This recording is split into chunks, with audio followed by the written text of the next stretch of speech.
Aloha, this is Everyday Wellness and I'm Dr. Eliza Kim. In the last show, we have explored the principles of Reggio teaching method. But in this show, we'll be continuing with the Reggio principles, but as a community, specifically in the roles of educators, parents, and children. And I would like to welcome once again, for our very special guest, Ms. Leslie Gleim. Thank you for coming. Thank you for having me. Okay, great. I would like to go right into talking about educators. You, as an educator, this is very much in your, in your heart. That shifting focus from teaching to learning, from telling to listening, from answering, from answers to questions. This is one of the principles of and philosophy of Reggio. When I saw this, I was just blown away, because many times, we are always about giving them the answers and giving them the right answers. So the common thing that I hear from a lot of parents is just Google it. Have them just Google it, right? So can you explain to us a little bit about the shifting the focus? As a teacher? Mm-hmm. As an educator, yes. Okay. So I think that for us, it's kind of counterintuitive, because we are trained to teach, right, that we should be the tellers, and we should be giving them the information. Yet from the Reggio-inspired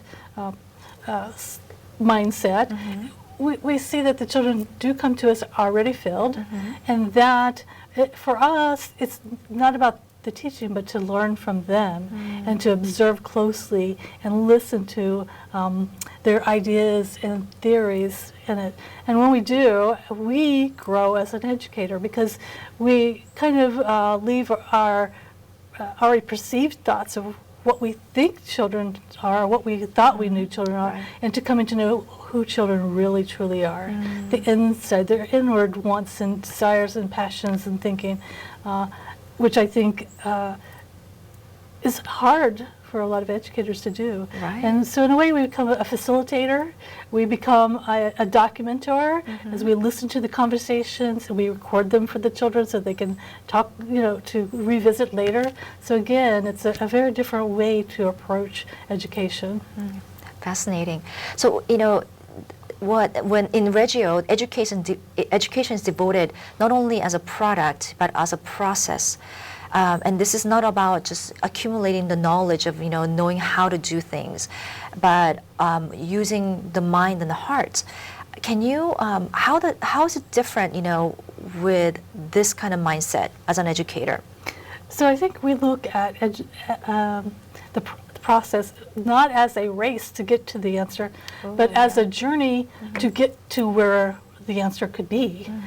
And along the way, we may never know what's going to come up in that thing. So for us, slowing down the pace, and actually, I think in this fast-paced world, allowing them this affordance of time to stay on a topic, to look into deeper to something else, allows children to grow into their thinking as an individual, and also helping for them, again, as a lifelong learner. Right, right. Well, one of the things that I have noticed about being, about the teachers at Reggio, in the Reggio programs, are they are researchers. They like to research along with the children, not just.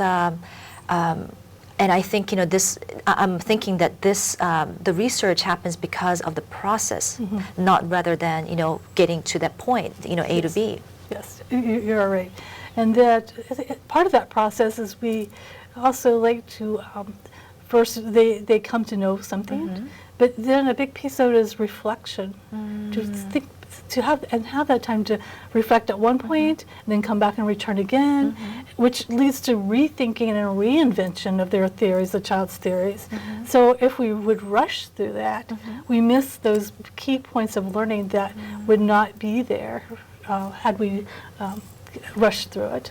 Right, right. That kind of reminds me, in the healing, we always call it the process. it's almost like laying, calcium in your bones, where if you try to rush the process of laying the calcium in the bones, what happens is, the foundation gets lost, and the bone may become brittle, or it can become more osteoporotic, later in life. So this is kind of like very similar to what, healing does to a person, a learning does to a child. And we're working with a child's mind. Right. Seeing, I think, what you're describing is the same thing, that we're doing. Right, laying the strong foundation for them. So what does it mean to be creating as an educator? How do you create in your in the Reggio method, rather than having the same kind of curriculum year to year, and just reproducing the same kind of knowledge and concept to children? How is your education method different? So a lot of times, particularly in early childhood, we would find themes. So every year is the same theme that we may go through. But in the Reggio practice, we start with a blank slate. So anything's possible. And when we start with a blank slate, then we are listening to who the children are. We're trying to hear what their interests are. And then we look for those big ideas. And once we find the big ideas that we think that could lead to longer learning, then that's when we begin this journey with them, beside them, listening to them, tossing questions to them. They uncovering it either through drawings or theory drawings, or they're working the thing in the classroom. And when we do that, I think teaching and learning stays fresh. It's not prescribed.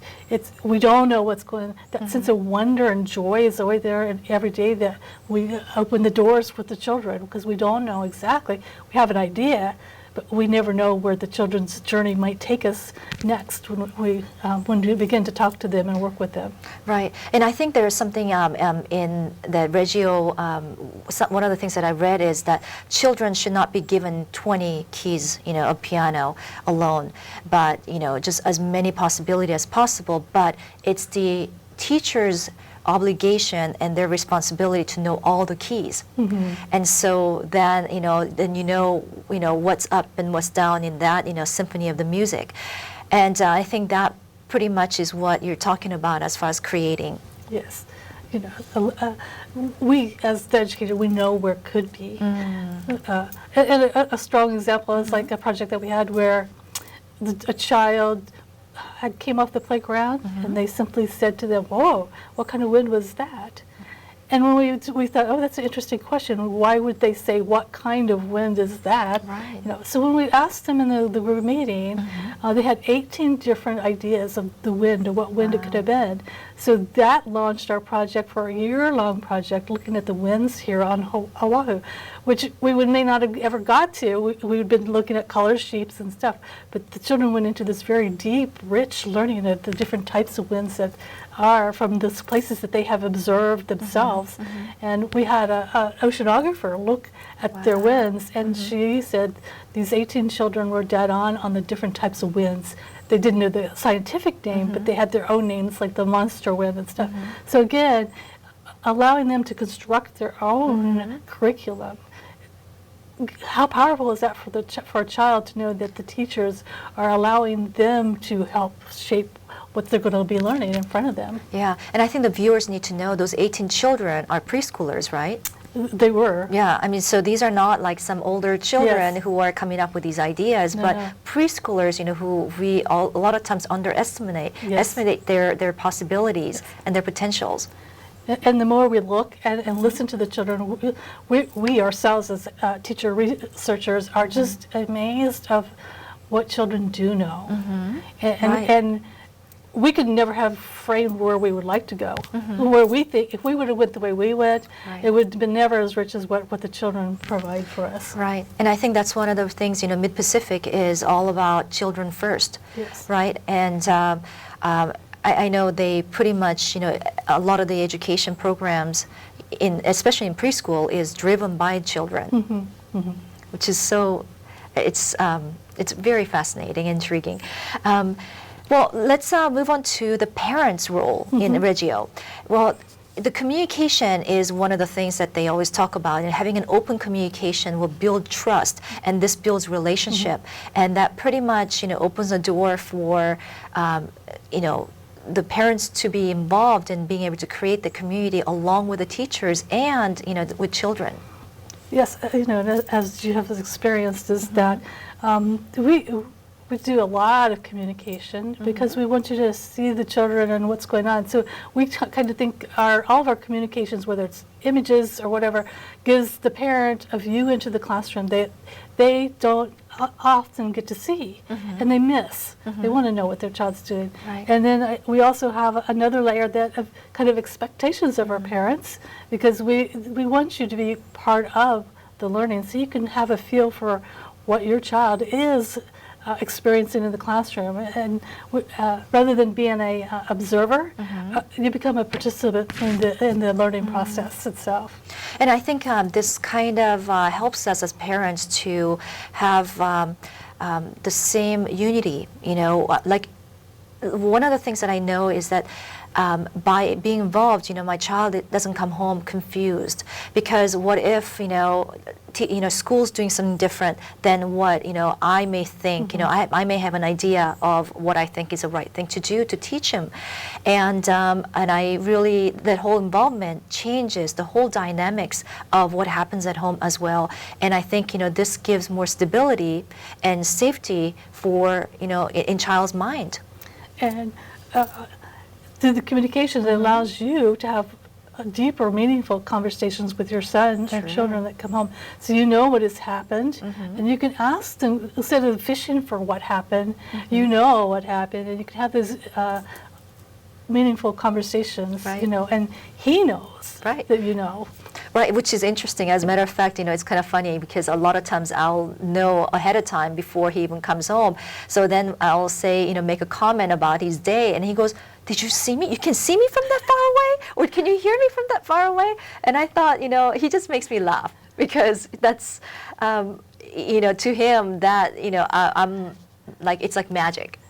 It is, and it speaks deeply to himself, his soul, that, my parent cares that much to have these conversations with me. Absolutely, absolutely. Well, another part of the, being included in this community, with the teachers and children that I love about is just yesterday, my son and I are walking down to go to the classroom, and we had to pass by, the principal's office.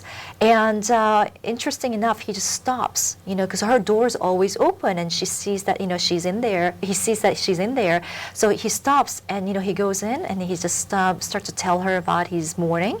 And then he actually walks around her table, her desk, and gives her a big hug.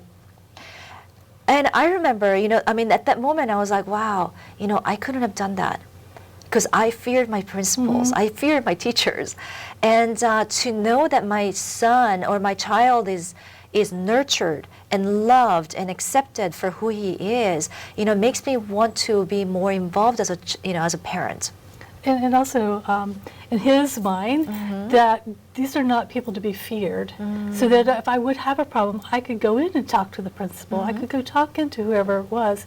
So again, seeing adults not to be feared or as powerful, but as co-constructors and being collaborators with myself, that I'm open for discussion and feel valued by the adults. Right. But we normally, I don't know about you, but in my experience, we go to principal's office when we're in trouble. Yes.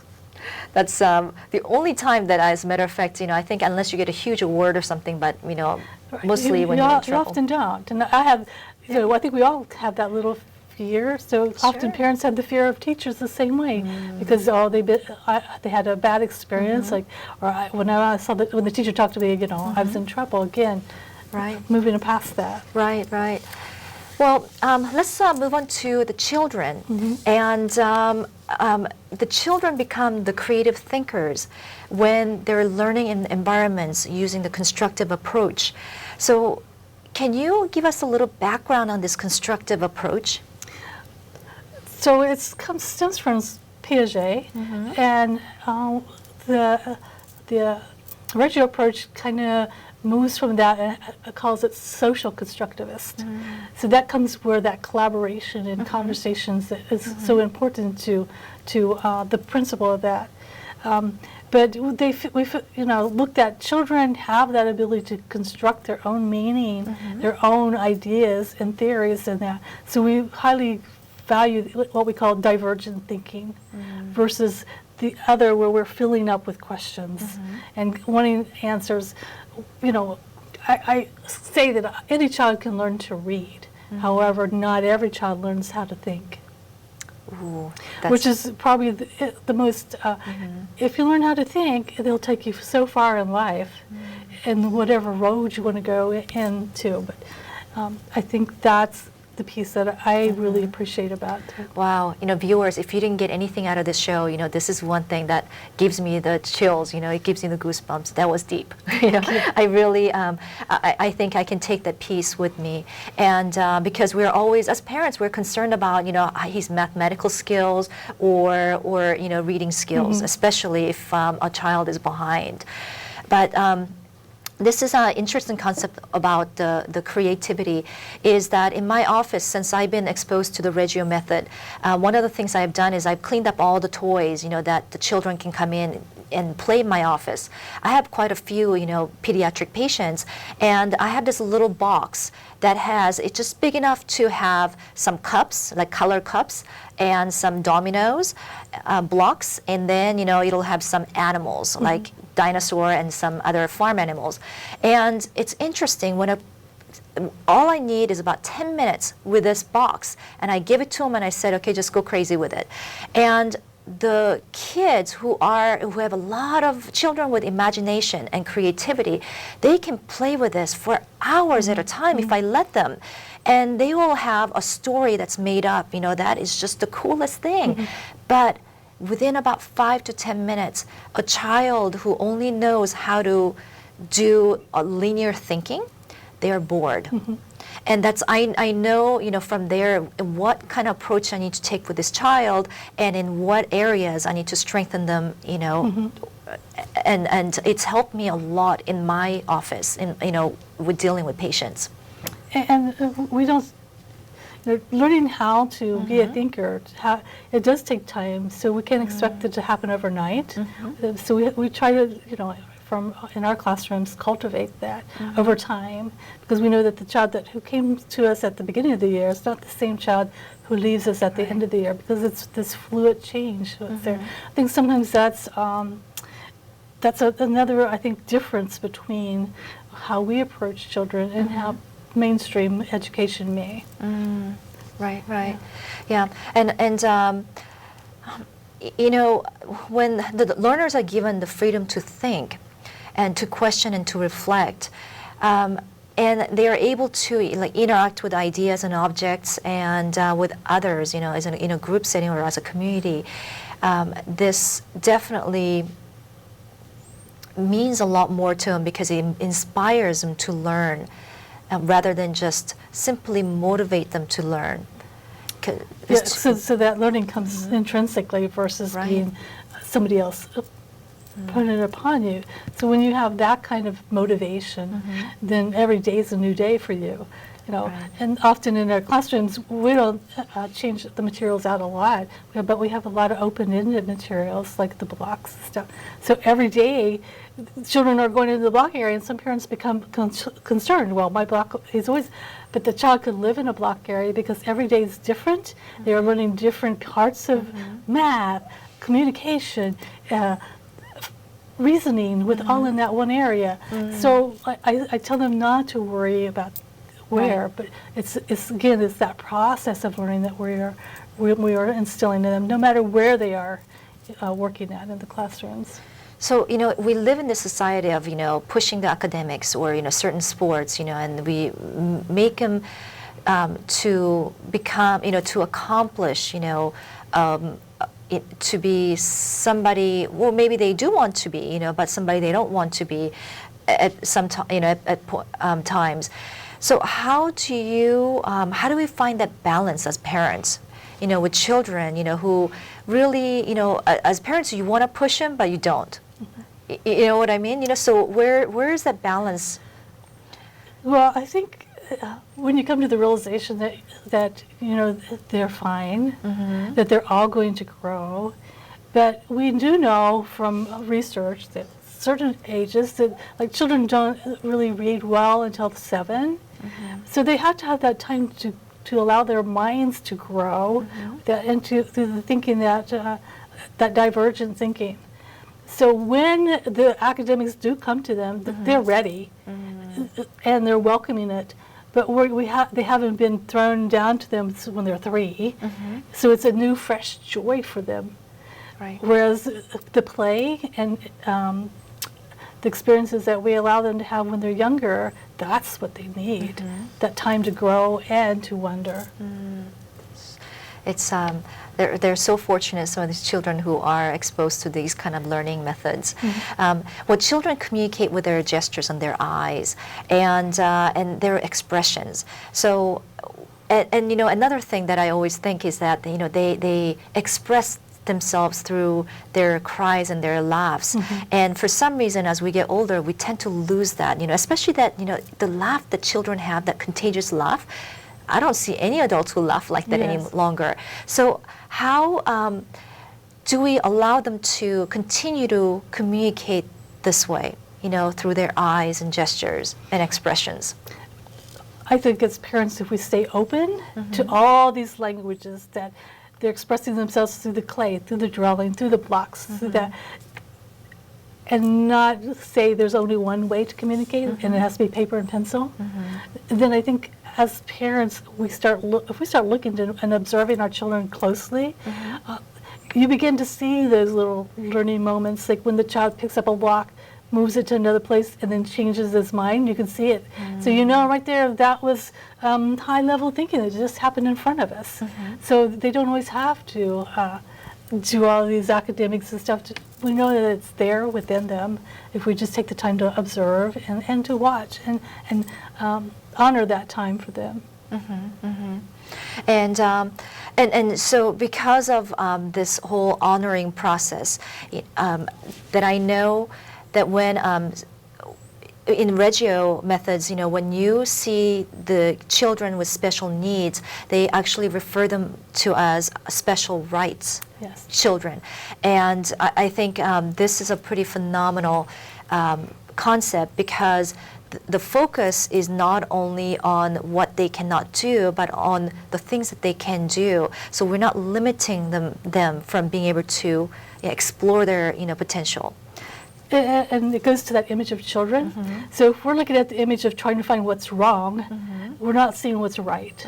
So we miss this whole child that's in front of us and not valuing it. So again, the child who has special rights, they're just like every child that we have in front of us. They have their own wishes and wants, but perhaps we need to support them in some way, maybe differently. If for a child who doesn't verbally talk, then we provide them other ways for them to communicate and get their ideas known, but we know that they have that capabilities within them. We just have to be the support, rather than taking a medical model of making what's wrong and diagnosing what's wrong. But it doesn't matter. The label means nothing, but it's who that child is in front, and they're doing their strengths, capabilities. Yeah, and I do have a really big problem with children being labeled, especially at such a young age, and only being just focusing on the limitations of what they cannot do, and comparing them to other children. And it's kind of like, I like to compare children that, every child is kind of like a flower. If you look across, they all may look the same, but when you start looking closely, each child is so different, and they bloom in their own rates, their own way. So give them that time and value something as precious as your children, as you would a flower. Right. Oh, absolutely. Well, thank you once again for sharing your knowledge and wisdom, and I really appreciate you taking the time out to come to the show. So thank you for having me. Absolutely, and I look forward to working with you more. And so I'd like to leave the viewers with another thought, with a thought. So have you ever had a moment when a child looks into your eyes and that child completely understands and sees that you understand them for who they are, and they understand that you get them in deep down into their soul? I mean, it's a beautiful moment. So what skills would you need in order to nurture and support these kind of love and light? Well, one of the things that we'll be doing in this whole series is we'll be teaching you and showing you how to in the skill sets and tools in being able to hold this light and love for the children, for what they're trying to express to us and what they're trying to communicate to us. So I'm really excited for this opportunity to be able to share this with you. And this is Dr. Eliza Kim, and thank you for watching Everyday Wellness.